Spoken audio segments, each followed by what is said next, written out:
भक्तजनों, माताओं, बहनों, सादर जय श्री कृष्ण। हमारे YouTube चैनल में आप सभी का बहुत बहुत स्वागत है। मैं हूं आपके साथ आचार्य धर्मेंद्र शास्त्री। आज हम आप सभी को उत्पन्ना एकादशी, उत्पत्ति एकादशी की दिव्य और ज्ञानमयी कथा सुनाने जा रहे हैं। इस कथा को अंत तक सुनिएगा और सुनने के बाद अधिक से अधिक लोगों को शेयर भी कर दीजिएगा। तो सबसे पहले आपको और आपके पूरे परिवार को उत्पन्ना एकादशी की बहुत बहुत शुभकामनाएं और बधाइयां। भगवान श्री हरि लक्ष्मी नारायण जी का भरपूर आशीर्वाद आप सभी के जीवन पर निरंतर बना रहे। आप सभी सुखी रहें, स्वस्थ रहें, व्यस्त रहें और मस्त रहें। मार्गशीर्ष माह यानी अग्न मास के कृष्ण पक्ष की एकादशी को उत्पन्ना एकादशी या उत्पत्ति एकादशी के नाम से जाना जाता है, क्योंकि इसी दिन एकादशी माता का प्रागट्य हुआ था, उनका जन्म हुआ था। इसीलिए इस एकादशी को सबसे बड़ी एकादशी कहा गया है। इसी दिन एकादशी माता को वरदान भी भगवान नारायण ने प्रदान किया था। इस बार एकादशी तिथि का प्रारंभ 14 एवं 15 नवंबर 2025 शुक्रवार और शनिवार की मध्य रात्रि 12:50 से हो रहा है और एकादशी तिथि का समापन 15 एवं 16 नवंबर यानी शनिवार रविवार की मध्य रात्रि 2:38 पर एकादशी तिथि समाप्त हो जाएगी। सूर्योदय व्यापिनी शुद्ध हरिवासर एकादशी का जो व्रत है वो 15 नवंबर 2025 शनिवार को ही सबको रखना चाहिए। प्रातःकाल ब्रह्म मुहूर्त 4 बजे से व्रत आरंभ होगा, जो कि अगले दिन यानी 16 नवंबर 2025 रविवार की सुबह 7 बजे से लेकर के 9 बजे के बीच में आपको व्रत का पारणा कर लेना चाहिए। यानी दशमी तिथि के सभी नियमों का पालन आपको 14 नवंबर 2025 शुक्रवार को करना है और एकादशी का व्रत 15 नवंबर 2025 शनिवार को करना है तथा व्रत का पारणा 16 नवंबर 2025 रविवार को करना है। विष्णु एकादशी गीता तुलसी विप्र धेनवः असारे दुर्ग संसारे षटपदी मुक्तिदायिनी। भगवान श्री हरि विष्णु जी का पूजन करना, एकादशी का व्रत रखना, गीता जी का पाठ करना, तुलसी जी का पूजन एवं दर्शन करना, ब्राह्मण देवताओं की सेवा करना, उनको दान करना, उनको भोजन करवाना तथा गौ माता की रक्षा और सेवा करना, ये 6 कार्य इस कठिन संसार सागर को पार करने हेतु मोक्षदायक या मुक्तिदायक बताए गए हैं। पूरे एक वर्ष में 24 एकादशी आती है, लेकिन जिस साल अधिक मास या पुरुषोत्तम मास आता है उस साल 2 अधिक एकादशी यानी कुल मिलाकर के उस वर्ष 26 एकादशी आती है। प्रत्येक महीने में 2 बार एकादशी आती है, एक कृष्ण पक्ष में, दूसरी शुक्ल पक्ष में। दोनों ही एकादशियों का भिन्न भिन्न महत्व हमारे धर्म ग्रंथों तथा पुराणों में बताया हुआ है।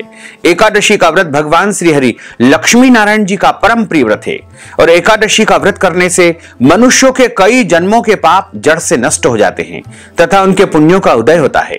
जब मनुष्य के जन्म जन्मांतर के पाप नष्ट हो जाते हैं तभी उन्हें सांसारिक और भौतिक सुखों की प्राप्ति होती है।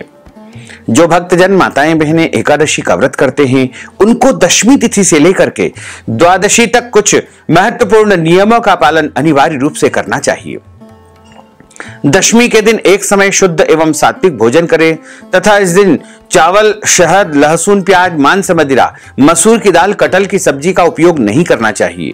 दशमी के दिन पराये अन्न अर्थात दूसरे के घर का भोजन नहीं करना चाहिए।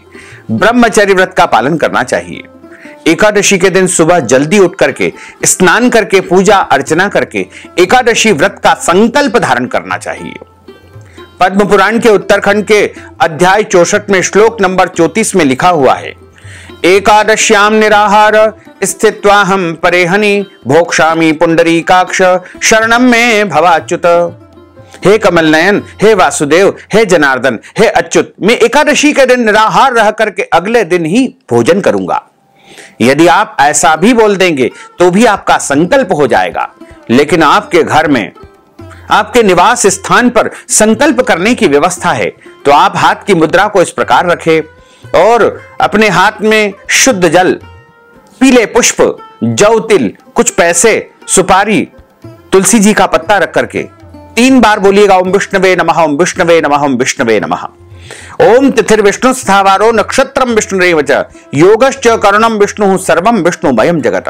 ओम विष्णुर्विष्णु विष्णु श्रीमद् भगवतो महापुरुषस्य विष्णोर आज्ञेयः प्रवर्तमानस्य अद्य श्री ब्रह्मणोन्हि द्वितीय प्रार्धे श्री श्वेतवारः कल्पे वैवस्वत्मन्वन्त्रे अष्टाविंशतितमे कलियुगे कलिप्रथम चरणे भूलोके भारतवर्षे भरतखंडे जम्बूद्वीपे आर्यावर्तान्तर्गत ब्रह्मवर्तेक देशे अवंतिकायां विशालाक्षेत्रे महाकालवने हरसिद्धि क्षिप्रा तटे बुद्धावतारे रविर दक्षिणायने मासानाम उत्तमे मासे ही मार्गशीर्ष मासे शुभे ही कृष्ण पक्षे ही अद्यायः एकादश्यायां पुण्यतिथ्यो उत्तरा फाल्गुनी दिवस नक्षत्रे ही कन्या राशि स्ते श्री चंद्रे ही कर्क राशि स्ते श्री देवराज गुरोः तुला राशि स्ते श्री सूर्य ही शेषेषु ग्रहेषु यथा यथम राशि स्थान स्थितसु एवं ग्रह गुणगण विशेषण विशिष्टायाम शुभ पुण्यतिथो। अपना नाम और गोत्र बोल लीजिएगा। श्रुति स्मृति पुराणोक्त वेदोक्त फल प्राप्त्यर्थम संकल्पित कामना संसिद्ध्यर्थम भगवते श्री लक्ष्मी नारायण देवता प्रीत्यर्थंच अद्य दिवसे ही उत्पन्ना एकादश्यायाम उत्पत्ति एकादश्यायाम व्रत कर्माहम करिष्ये। संकल्प प्रभु को समर्पित करने के बाद हाथ जोड़ करके उनसे प्रार्थना कर ले कि हे दीनबंधु, हे दीनानाथ, आज मैं उत्पन्ना एकादशी उत्पत्ति एकादशी का व्रत करने जा रहा हूं या करने जा रही हूं। सभी नियमों का पालन करके पूरे विधि विधान से एकादशी का व्रत रखूंगा। यदि जाने अनजाने में मेरे द्वारा कोई भी त्रुटि हो जाए, गलती हो जाए, तो मुझे अबोध बालक जान करके क्षमा कर देना। इस प्रकार आपका एकादशी व्रत आरंभ हो जाएगा। एकादशी के दिन सूर्य भगवान को अर्घ्य प्रदान करें, माता पिता को प्रणाम करें, तुलसी माता का पूजन करें, गौ माता का पूजन करें। किसी को भी अन्न नहीं खाना चाहिए, केवल और केवल फलाहार करें। शुद्ध फलाहार गाय का दूध एवं फल बताए गए हैं। झूठ न बोले, क्रोध न करे, लड़ाई झगड़ा एवं वाद विवाद बिल्कुल न करे। ब्रह्मचर्य व्रत का पालन करना चाहिए। दाढ़ी कटिंग शेविंग नहीं करवाएं, नाखून न काटे, किसी भी मनुष्य का प्राणी का अपमान या अनादर न करे। दिन में सोना नहीं चाहिए, रात्रि में यथासंभव जितना हो सके जागरण करे।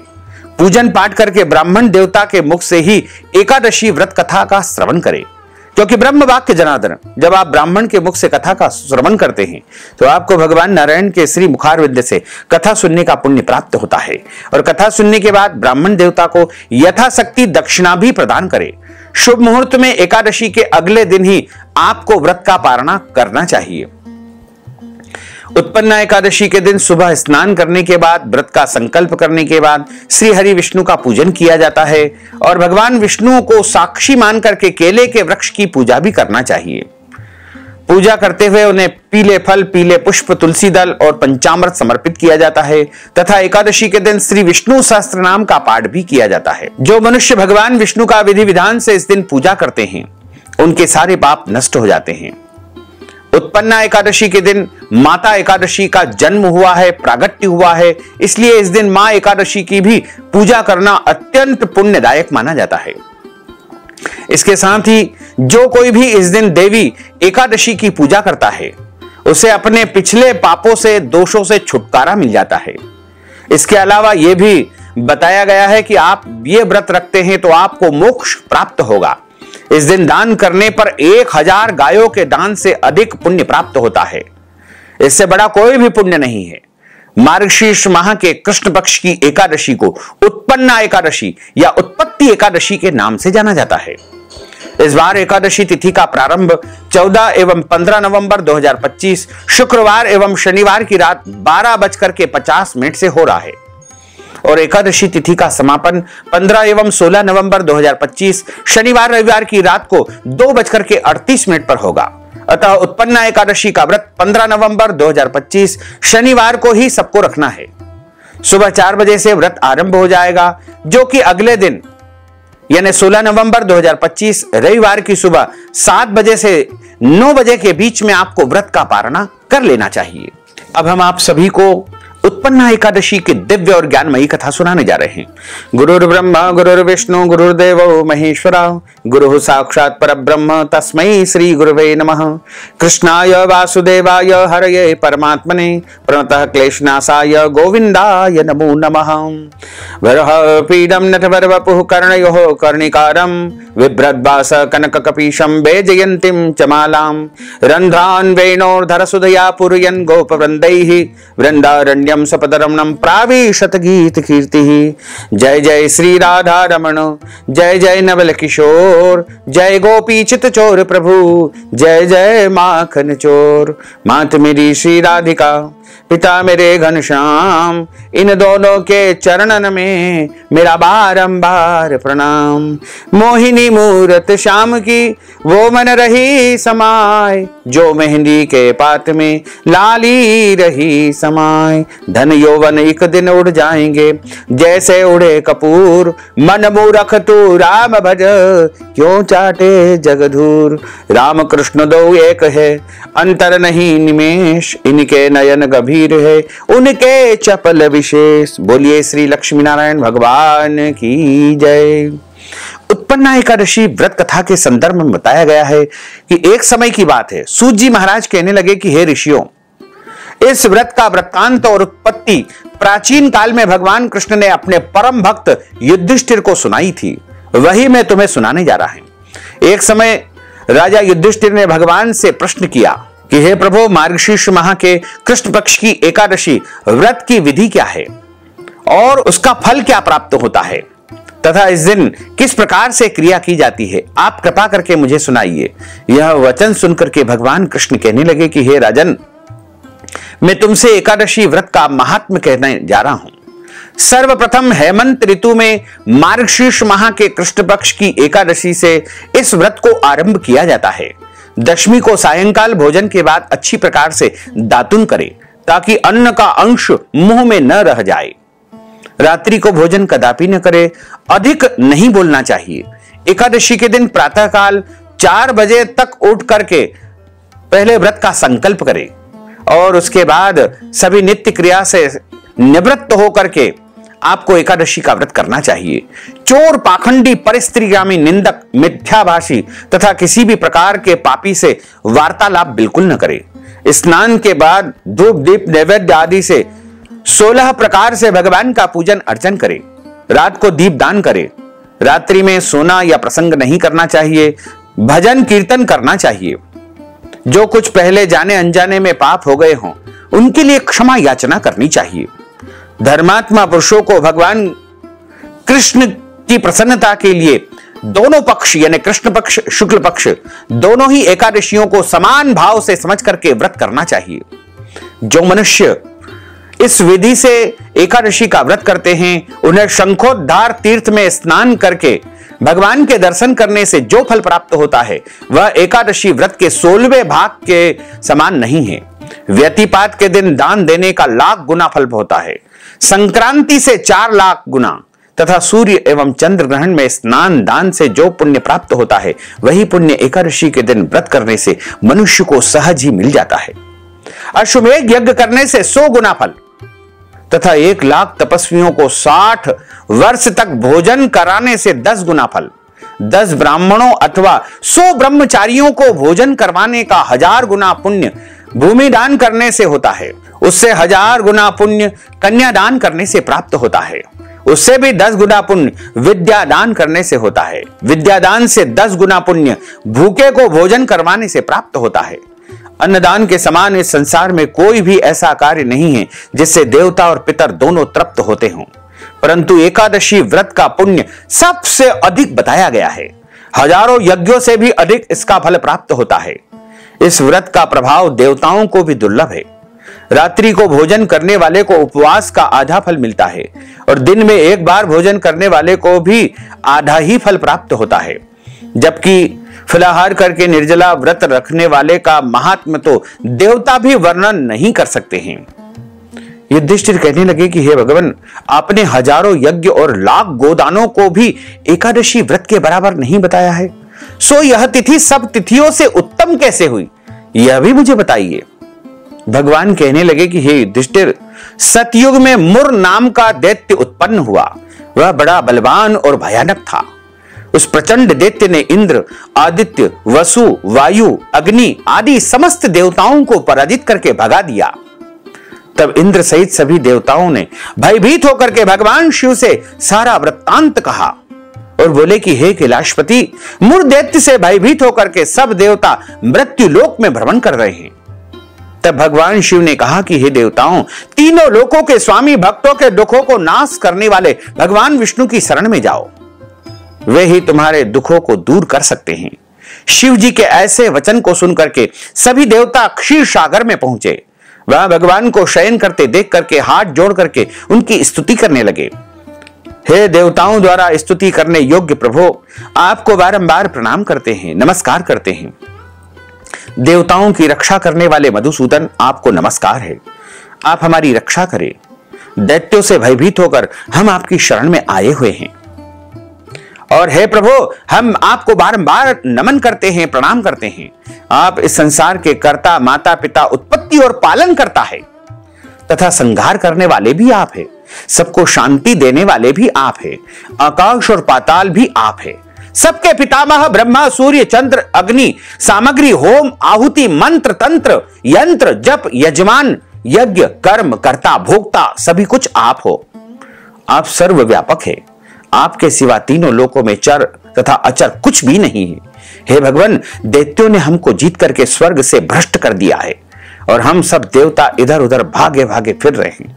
आप उन दैत्यों से हम सबकी रक्षा करें। इंद्र के ऐसे वचन को सुनकर के भगवान विष्णु कहने लगे कि हे इंद्र, ऐसे मायावी दैत्य कौन है जिसने सब देवताओं को जीत लिया है?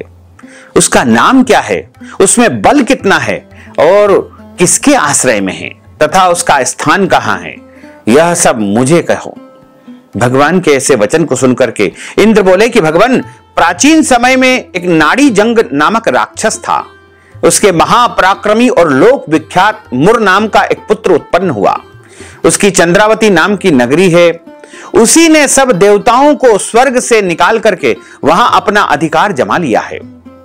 उसने इंद्र, अग्नि, वरुण, यम, वायु, ईश, चंद्रमा, नैरथ आदि सबके स्थान पर अपना अधिकार, अपना प्रभुत्व जमा लिया है। सूर्य बनकर के स्वयं ही प्रकाश करता है, स्वयं ही बादल बनकर के मेघ बन बैठा है और सबसे अजय है। हे असुर निकंदन, उस दुष्ट को मार करके देवताओं को अजय बनाइए। यह वचन सुनकर के भगवान ने कहा कि हे देवताओं, मैं शीघ्र ही उसका संहार करूंगा। तुम सब चंद्रावती नगरी को जाओ।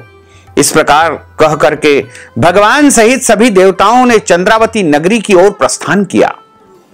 उस समय दैत्य मुर सेना सहित युद्ध भूमि में गरज रहा था। उसकी भयानक गर्जना को सुनकर के सभी देवता भय के मारे चारों दिशाओं में भागने लगे। जब स्वयं भगवान रणभूमि में आए तो दैत्य उन पर भी अस्त्र शस्त्र आयुध दौड़ाने लगा और उनके पीछे दौड़ने लगा। भगवान ने उन्हें सर्प के समान अपने बाणों से बीन डाला। बहुत से दैत्य मारे गए, केवल मुर बचा। वह अविचल भाव से भगवान के साथ युद्ध करता रहा। भगवान जो भी तीक्ष्ण बाण चलाते वह उसके लिए पुष्प सिद्ध होता था। उसका शरीर छिन्न भिन्न हो गया, किंतु वह लगातार युद्ध करता रहा। भगवान और दैत्य के बीच में मल्ल युद्ध हुआ। 10,000 वर्ष तक उनका युद्ध लगातार चलता रहा, किंतु मुर दैत्य हारा नहीं, थका नहीं। अंत तो गत्वा थक करके भगवान बद्रिकाश्रम चले गए। वहां हेमवती नामक सुंदर गुफा थी। उसमें विश्राम करने के लिए भगवान उसके अंदर प्रवेश कर गए। वह गुफा 12 योजन लंबी थी और उसका एक ही द्वार था। विष्णु भगवान वहां योग निद्रा की गोद में सो गए। मुर नामक राक्षस भी पीछे पीछे आ गया और भगवान को सोया देख करके मारने को तैयार हुआ। तभी भगवान के शरीर से उज्जवल कांतिमय रूप वाली एक देवी प्रकट हुई। उन देवी ने राक्षस मुर को ललकारा, युद्ध किया और उसे तत्काल ही मौत के घाट उतार दिया। श्री हरि जब योग निद्रा की गोद से उठे तो सब बातों को जान करके उस देवी से कहा कि आपका जन्म एकादशी के दिन हुआ है, अतः आप उत्पन्ना एकादशी के नाम से पूजित होगी। आपके भक्त वही होंगे जो मेरे भक्त होंगे। जो भक्त प्रत्येक एकादशी का व्रत करेगा उसे करोड़ों करोड़ों जन्म के पुण्य प्राप्त हो जाएंगे और उसके करोड़ों करोड़ों जन्म के पाप नष्ट हो जाएंगे। तो हे एकादशी, आज आपने प्रकट होकर के और उस राक्षस का संहार किया है, इसलिए मैं वरदान देता हूं कि आप इस संसार में मेरे समान सदैव पूजित रहोगी। और जो भक्त आपका व्रत करेंगे, आपकी पूजा करेंगे और उस दिन मेरी आराधना करेंगे, उनके सभी कष्टों और संकटों का मैं निश्चय ही हरण करूंगा, इसमें कोई संशय नहीं है। बोलिए लक्ष्मी नारायण भगवान की जय। अच्युतम केशवम राम नारायणम कृष्ण दामोदरम वासुदेवम हरे श्रीधरम माधवम गोपिका वल्लभम श्री जानकी नायकम श्री रामचंद्रम भजे जानकी मनोहरम सर्वलोक नायकम श्री शंकरादि सेवितम पुण्य नाम कीर्तनम श्री राम राम राम राम राम नाम तायकम रामा कृष्णा वासुदेवा भक्ति मुक्तिदायकम रामा कृष्णा वासुदेवा भक्ति मुक्तिदायकम। अब हम सभी मिलकर के प्रभु की आरती का गायन करेंगे। ओम जय जगदीश हरे स्वामी जय जगदीश हरे भक्त जनों के संकट दास जनों के संकट क्षण में दूर करे। ओम जय जगदीश हरे जो ध्यावे फल पावे दुख बिन से मन का स्वामी दुख बिन से मन का सुख संपत्ति घर आवे कष्ट मिटे तन का। ओम जय जगदीश हरे मात पिता तुम मेरे शरण गहूं में किसकी स्वामी शरण गहूं में किसकी तुम बिना और न दूजा प्रभु बिना और न दूजा आस करूं मैं किसकी। ओम जय जगदीश हरे तुम पूर्ण परमात्मा तुम अंतरयामी स्वामी तुम अंतरयामी पर ब्रह्म परमेश्वर तुम सबके स्वामी। ओम जय जगदीश हरे तुम करुणा के सागर तुम पालन करता स्वामी तुम पालन करता मैं सेवक तुम स्वामी कृपा करो भरता।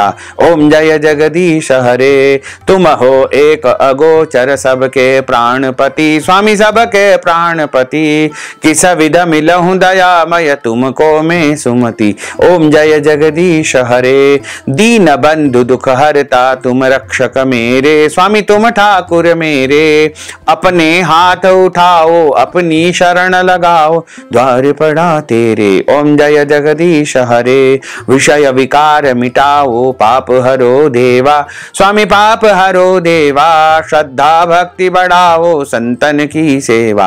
ओम जय जगदीश हरे तन मन धन सब कुछ है तेरा स्वामी सब कुछ है तेरा तेरा तुझको अर्पण क्या लागे मेरा। ओम जय जगदीश हरे पूर्ण ब्रह्म की आरती जो कोई नर गावे स्वामी जो कोई नर गावे कहत शिवानंद स्वामी जपत हर हर स्वामी मनवांचित फल पावे। ओम जय जगदीश हरे जय जगदीश हरे स्वामी जय जगदीश हरे भक्त जनों के संकट दास जनों के संकट क्षण में दूर करे। ओम जय जगदीश हरे कर्पूर गौरम करुणावतारम संसार सारम भुजगेंद्रहारम सदा वसंतम हृदयारविंदे भवम भवानी सहितम नमामि आरार्तिक्यम समर्पयामि नमो नमः। हरि ओम वा यज्ञेन यज्ञमय जंत देवास्तानि धर्माणि भवन्यासनते हनाकं महिमानः सचन्त्र पूर्वे साध्याः सन्ति देवाः। ओम राजाधिराजाय प्रसय्यसाहिने नमो वयम्बे श्रवणाय कुर्महे समे कामान् कामकामाय मह्यं कामेश्वरो वै श्रवणो ददातु कुबेराय वैश्रवणाय महाराजाय नमः। हम सत्य साम्राज्यं भोज्यं स्वराज्यं वैराज्यं पारमेष्टं राज्यं महाराजमाधिपत्यमय्यं समन्तपर्यायै स्यात् सार्वभौमः सार्वायुषान्तार्धा प्रार्धात् पृथिव्यै समुद्रपर्यन्ताय एकराट् इति तदप्येष श्लोको अभिहितो भरतः परिवेष्टारो मृतस्यावसान् ग्रहे आविक्षतस्य कामप्रेर्विश्वे देवा सभा सदेति। ओम विश्वा तच्चक्षुरुत विश्वतो मुखो विश्वतो बाहुरुत स्वस्पात् संबाहुभ्यां धमते संपतत्रेर्द्या वा भूमिं जनयन् देवैकः। ओम एकदन्ताय विद्महे वक्रतुण्डाय धीमहि तन्नो दन्ती प्रचोदयात्। ओम नारायणाय विद्महे वासुदेवाय धीमहि तन्नो विष्णु प्रचोदयात्। ओम नाना सुगंध पुष्पाणि यथा कालोद्भवानि च पुष्पाञ्जलिमयत्तं ग्रहाण परमेश्वर मंत्रहीनम क्रियाहीनम भक्तिहीनम सुरेश्वर यत्पूजितं मया देवा परिपूर्णं तदस्तु मे आवाहनं न जानामि तवार्चनं पूजाञ्च न जानामि क्षम्य राम परमेश्वर क्षम्य राम परमेश्वर क्षम्य राम परमेश्वर। बोलिए लक्ष्मी नारायण भगवान की जय श्री वृंदावन बिहारी लाल की जय द्वारकाधीश भगवान की जय गिरिराज धरण की जय श्री श्याम सुंदर यमुने महारानी की जय जगत गुरु श्री वल्लभाधीश की जय गोसाई जी परम दयाल की जय गुरुदेव की जय लाडले लाल की जय आज के आनंद की जय धर्म की जय हो अधर्म का नाश हो प्राणियों में सद्भावना हो विश्व का कल्याण हो सनातन धर्म की जय हो गौ माता की जय हो नगर बस्ती की जय हो आज के आनंद की जय हो नमः पार्वती पते हर हर महादेव हर। भक्तजनों माताओं बहनों उत्पन्ना एकादशी के निमित्त आप कथा की दक्षिणा प्रदान करना चाहते हैं या फिर एकादशी व्रत का उद्यापन करवाना चाहते हैं, एकादशी व्रत संबंधी कोई भी पूजन पाठ अनुष्ठान यदि आप करवाना चाहते हैं तो अपना नाम और गोत्र हमें व्हाट्सएप के माध्यम से भेजें तथा इस हेतु नगद धनराशि हमारे गूगल पे, फोन पे, पेटीएम नंबर, अकाउंट नंबर के माध्यम से भेज करके उत्पन्ना एकादशी का संपूर्ण पुण्य प्राप्त कर सकते हैं। साथ ही आप सभी से अनुरोध है कि हमारे इस ज्ञानवर्धक वीडियो को अधिक से अधिक लोगों को शेयर करिएगा, लाइक करिएगा, कमेंट करिएगा और यदि अभी तक आपने सब्सक्राइब नहीं किया है तो अभी और इसी समय सब्सक्राइब कर लीजिए ताकि इसी प्रकार की ज्ञानवर्धक वीडियो आपको सबसे पहले प्राप्त हो सके। आपको और आपके पूरे परिवार को सादर जय श्री कृष्ण, सादर धन्यवाद।